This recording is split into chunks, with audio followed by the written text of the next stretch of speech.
Here. Brown. Here. Lovett. Here. Sid. Got it, Roxy. Martel. McMurtry. Here. Duncan. Senators Baker. Yep. Rice. Hanson. White. Jones. Here. Brown. Here. Lovett. Here. Sid. Martel. McMurtry. Here. Duncan. Here. And I think that's it. Cool. So Nathan didn't write any minutes last week because I wrote minutes. I deleted because my computer had technical difficulties. so we're gonna figure out that situation and update you next week. And you'll prove them when I rewrite it. So he's gonna make some shit up from his memory. I'm not gonna. We have recording. We have video recording. I can go Alright, back. anyways. So every year we give out a mentor recognition award. So this is supposed to be like somebody who's mentored the student body in some capacity. So last year Kevin Kirby won the award. But it's always been really weird in the past because basically you kick everybody out of Senate except for the presidents and the senators, and then like that group of people nominates people and then votes for people for the mentor recognition award. So it's literally like a group of 22 people deciding who the mentor is and like deciding the nomination. It's just a really weird process.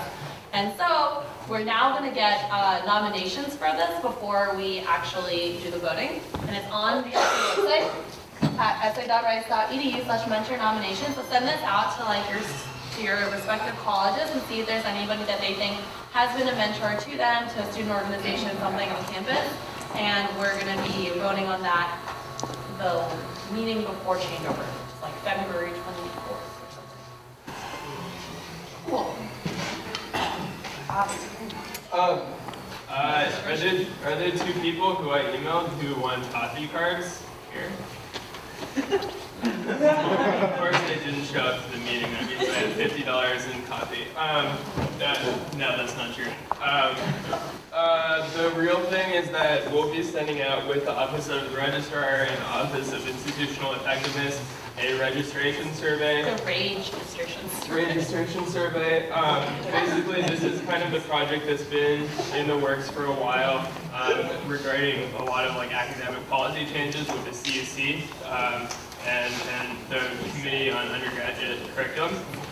But that will be going out at the end of the week, and it's really important that as many people respond to that as possible because it's asking about things like how hard has it been to get into classes, how did you have to special register for classes, what hoops did you have to jump through to get transfer credit, why do you drop classes after the ad drop deadline, and so it's really important that people take the survey so that these changes can be modeled off of what is actually happening, and so if you could just communicate that back to the colleges, that would be great. But that'll be going out at the end of the week. And each person should get an email about, like an individualized email link in their email. Do you guys remember last year when we had the discussion about like dropping a class after a certain time that's a W or you pay a fee or something? This is the survey that's bringing that with a lot of other topics related to academics back together.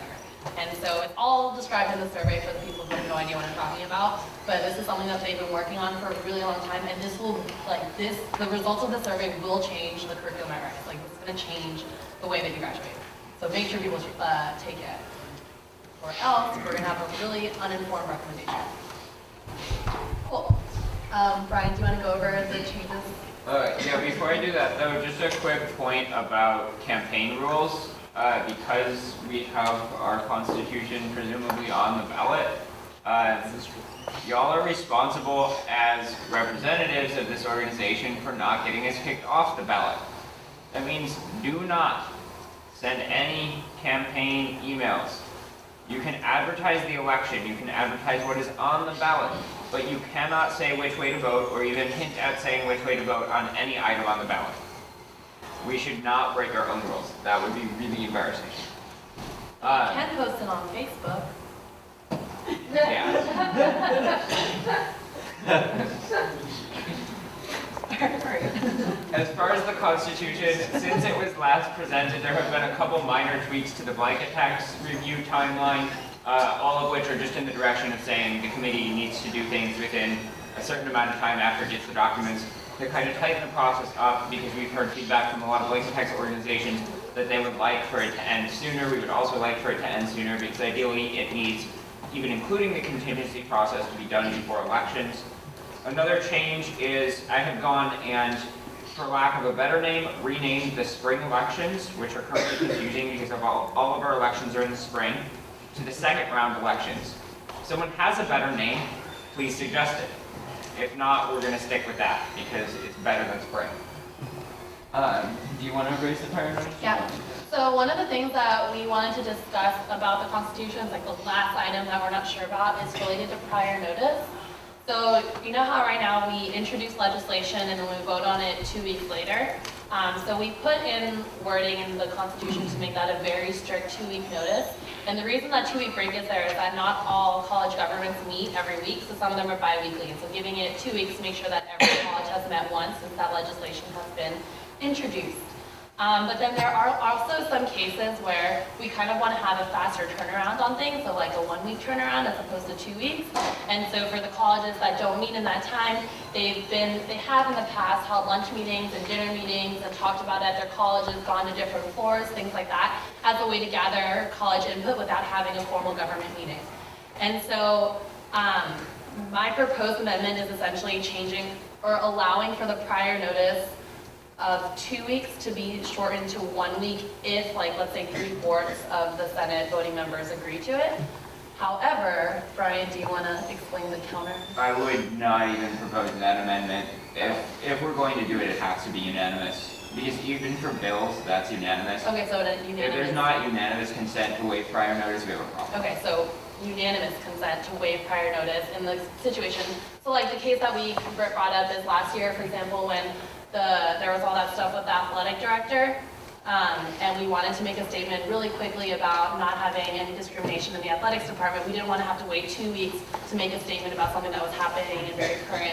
And so that at least shortens the time that we can compose and send that out to 1 week. Okay, so kind of the other perspective on that issue is that, so this would be applying only to resolutions. The purpose of a resolution is to state the opinion of the student body. That means we have to be informed about what the opinion of the student body is in order for us to be credible representatives of that opinion. And right now, that's a 2-week prior notice period. However, the opinion of the student senate can be stated in an open letter, and that can be immediate. The Constitution, either as it is now or as it is proposed, does not deal at all with an open letter, which means that, like any other uncovered action of the Senate, you can do it by majority vote with no prior notice. So if there is something that is really pressing on campus, you can start off with an open letter, and then after prior notice of a resolution, pass a resolution to follow up on what you initially said, perhaps once you're more informed about the issue itself and about the student body's opinion. Kind of the second aspect to dealing with this issue now is that if this is at all controversial, whether to allow an exception with unanimous consent in extremely limited, time-sensitive circumstances, if that's something that's going to make passing the Constitution more controversial than it is, you need to consider whether it's worth putting that in rather than trying to amend it later. Because you don't want to kill the whole Constitution over one thing that voters don't want. Does anyone have any thoughts on this? Yeah, Michael? I like the idea that Brian was mentioning about having the open letter be majority vote, ungoverned by the Constitution, and having a resolution stand as something much more legitimate, something that has at least had 2 weeks of discussion and thought and feedback going into it, because I feel like it makes them stronger if it has that kind of background to it. I guess one thing we had just as a thought in contrast to what Brian mentioned about the letter is that having letters and resolutions can perhaps take away from the weight of all the Senate's dealings, I guess. So regarding like, if we submit a limited amount of resolutions, part of the weight comes from the fact that we don't really issue that many. So if we have letters and resolutions, that can be really confusing for all the administrators who are like seeing these and not really understanding like what they are. That makes sense. They have doctorates.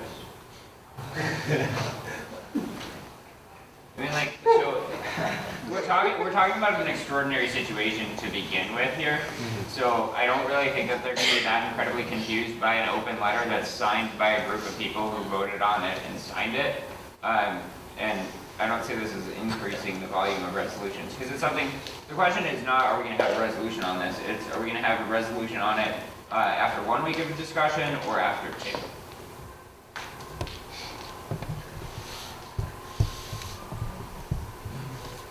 Do some of the colleges still meet every 2 weeks? Or Yeah.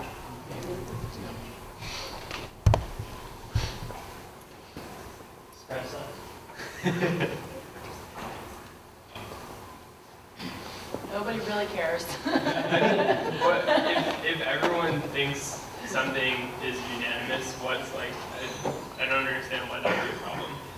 Like if everyone is unanimous about making a decision, why should we stop that decision being made? We've killed plenty of things after prior notice. So we were totally on board with the whole, let's agree with what the CUC was telling us about add drop. And then I think everyone went back to the colleges and the colleges screamed at them for, at least at Duncan, that was an hour-long meeting of screaming at Michael. And then we came back and it's the one piece of legislation that we postponed indefinitely this year.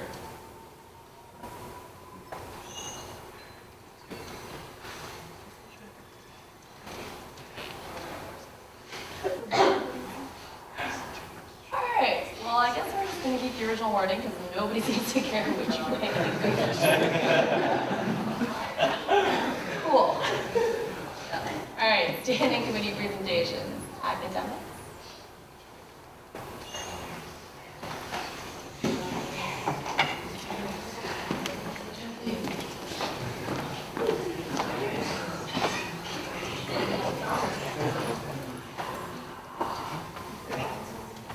Hi, I'm Jackie. I'm an NSR from Duncan.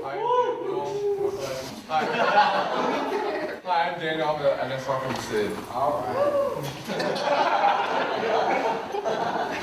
And we're on the academics committee headed by Lynn Guy and Nicole Zhao. And we'd also like to recognize the other members of the committee, Hannah Downing, Brett Gustine, Sawyer Knight, and Paul Booth. Yeah, Paul.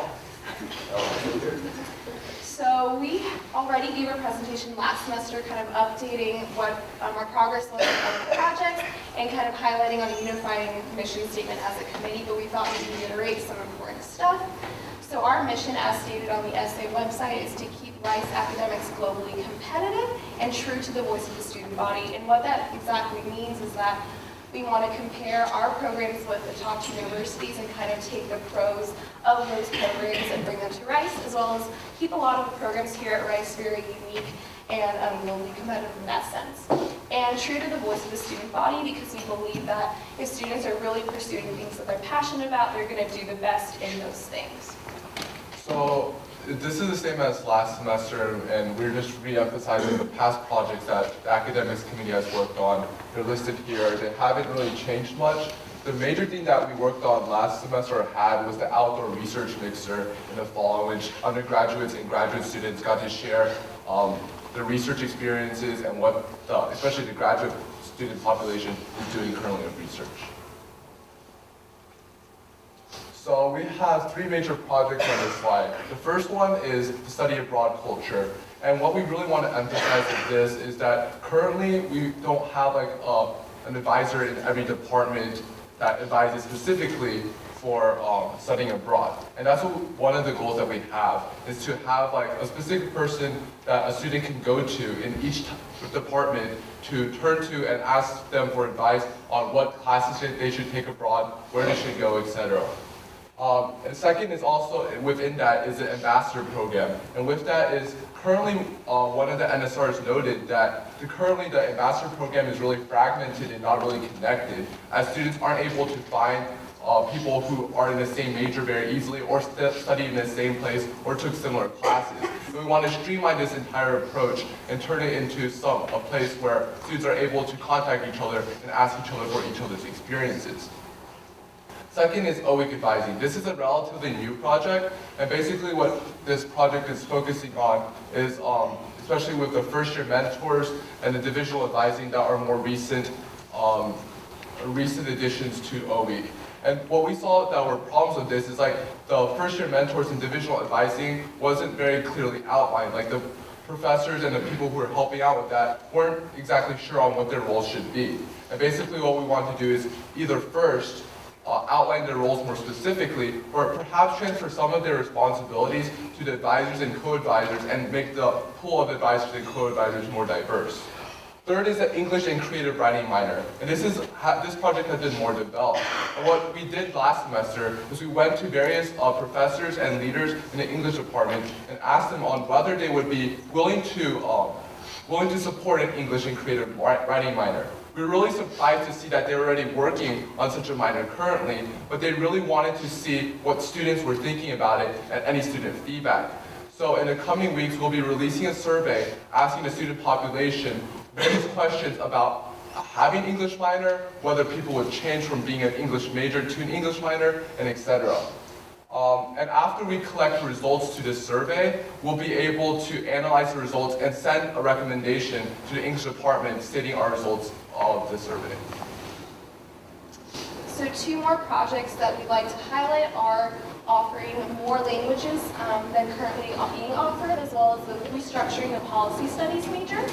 So the first project in offering more languages, we noted that the Center for Languages currently only offers 12 languages. Those range from like the typical Spanish and French to the more like Hindi and Hebrew.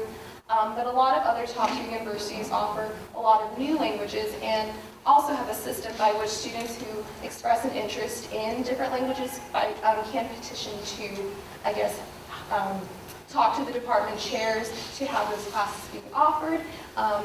So there's also an issue with professors being hired to teach those classes, but first we want to gauge student feedback on whether that type of system should be offered here at Rice. So you guys should have received student surveys in your college listservs, should have been all over Facebook and all the Facebook groups. So after we gain substantial student feedback from those, we'll follow up with the Center for Languages and discuss where we should go from there. And second, with the policy studies major, so this major is very applicable across a lot of student interests, and that people who are pre-law, for instance, could focus in an area of study relating to international justice, or students who are pre-med can focus on healthcare management, etc. So it's very applicable. But as the time has progressed since the development of this major, I guess the mission statement has been lost in that the original philosophy is that students can design their own major and really create it based on their interests, so there's a lot of flexibility for electives. However, as more universities are coming up with other programs called philosophy, politics, and economics programs, those are more structured, more rigorous, and tend to be viewed as more prestigious. So we want to gauge feedback on whether students would prefer this original, like flexible plan versus a more structured plan. So you'll be getting a survey soon. We'd like all the policy studies majors to answer it, kind of discussing whether they like the way it's been going or whether they would prefer more structure. So that kind of wraps up our updates. So if you have any questions, you can feel free to ask us, and we can direct you to the leaders of these projects.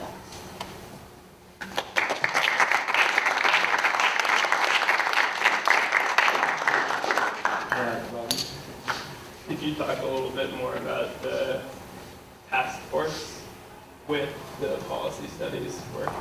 Yeah, so basically I'm kind of spearheading this policy studies major in that I was personally interested in it, and I guess I was kind of discouraged in that there weren't a lot of classes that were designated policy studies. And I kind of want to integrate a lot of the departments and get a lot of people in the poli-sci department and the economics department involved. And basically, like, our main goal right now is to kind of assess like what the mission should be of the major, and then go from there and go with advising other internships. And that's a lot of different umbrella like topics to cover. So if any of you guys are current policy studies majors or interested in helping out with restructuring this, if you're potentially a policy studies major, it'd be really helpful for me to designate a lot of responsibilities, and it's a good way to get involved. So we're trying to organize a task force of leaders across campus to kind of pursue this project. Yeah, so if you could also tell people at your colleges about that opportunity.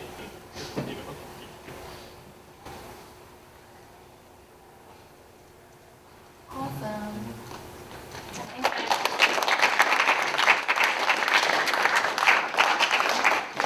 All right, environmental committee.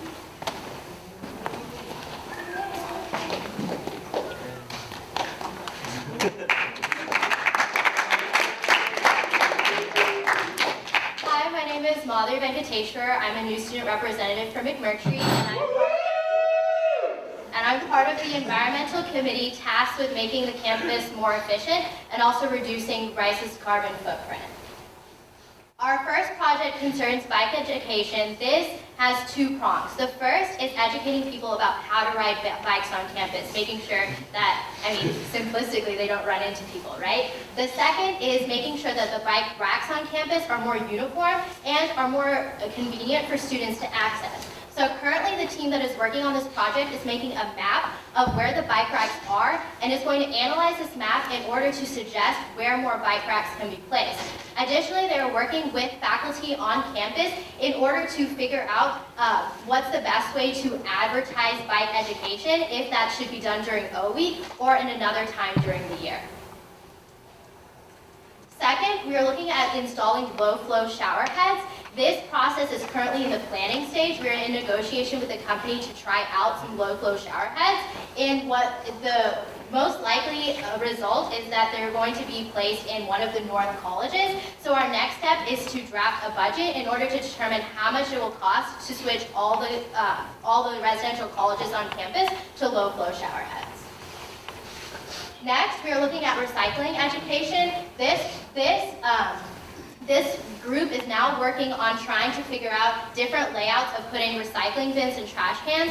We have found that sometimes in surveys there's so many bins that it's really hard to figure out where you put where you put certain things that you're eating or trash that you have. And so we're trying to make it more simple for people to recycle more. And we're also finding that custodians sometimes throw things that are supposed to be recycling into the trash, which means that even if students are doing the right thing, custodians aren't educated on which trash or recycling goes into what bin. So this project also has two phases in terms of student education and custodial education as well.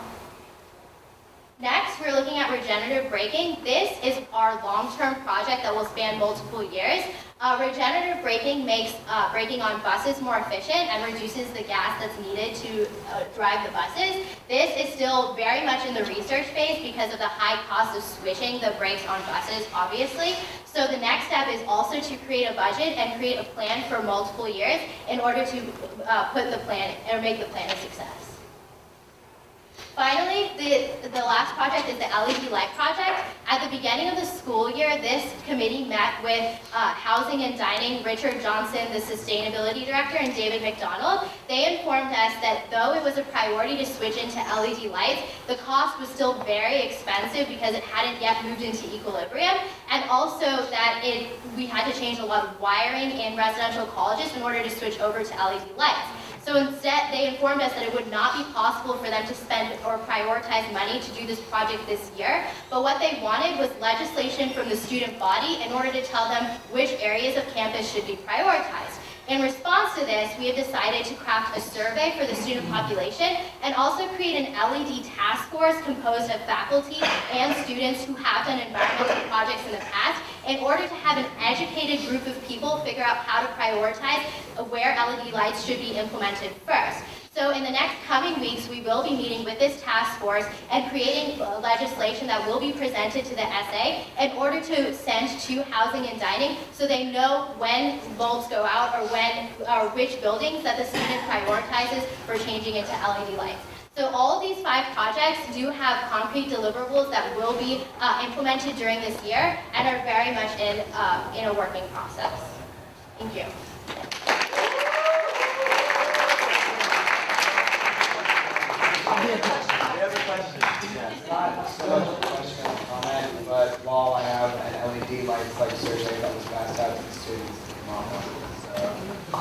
All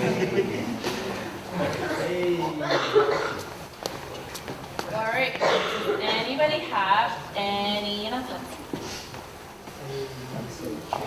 Just a reminder, voting members, Senate starts at 8:30 next week. It's only 30 minutes long, and then the presidential debate is at 9. So tell everybody to come out. We have 2 candidates for Vice President.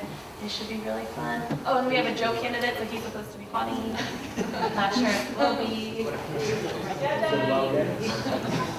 Yeah.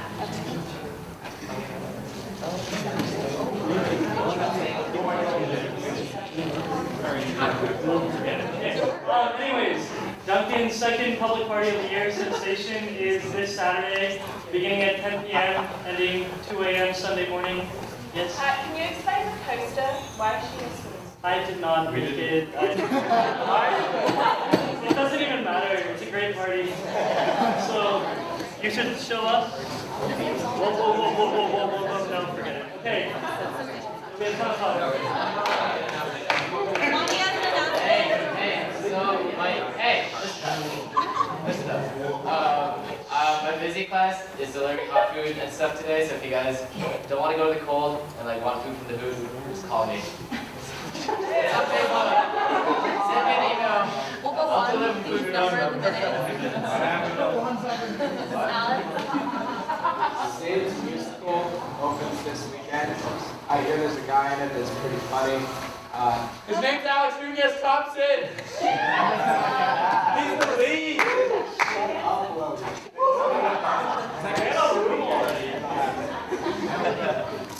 I hear he gets naked. That's not true.